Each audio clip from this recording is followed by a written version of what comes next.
ہر پریشانی سے بچنے کے لیے نبی کریم صلی اللہ علیہ وسلم نے ہمیں کیا دعائیں سکھائی ہیں؟ تو یہاں پر ہم 4 دعائیں سیکھیں گے۔ اللہم انی اعوذ بک من الہم والحزن واعوذ بک من العجز والکسل واعوذ بک من الجبن والبخل واعوذ بک من غلبۃ الدین وقہر الرجال۔ اس کا مطلب یہ ہے کہ اللہ میں تجھ سے پناہ مانگتا ہوں غم اور پریشانی سے، اور پناہ مانگتا ہوں عاجزی اور سستی سے، اور پناہ مانگتا ہوں بزدلی اور کنجوسی سے، اور پناہ مانگتا ہوں قرض کے بوجھ سے اور لوگوں کے ظلم سے۔ چلیے اب دیکھتے ہیں دوسری دعا۔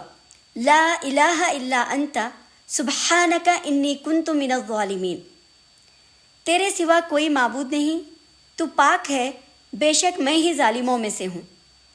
یہ دعا یونس علیہ السلام کی دعا بھی سے کہا جاتا ہے، جو کہ قرآن میں بیان کیا گیا ہے۔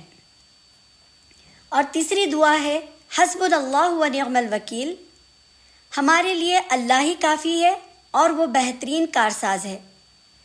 اور پھر چوتھی دعا ہے اللہم اجعل لی من کل ہم فرجن ومن کل ضیق مخرجن، اے اللہ میرے لیے ہر پریشانی سے نجات اور ہر تنگی سے راستہ بنا دے۔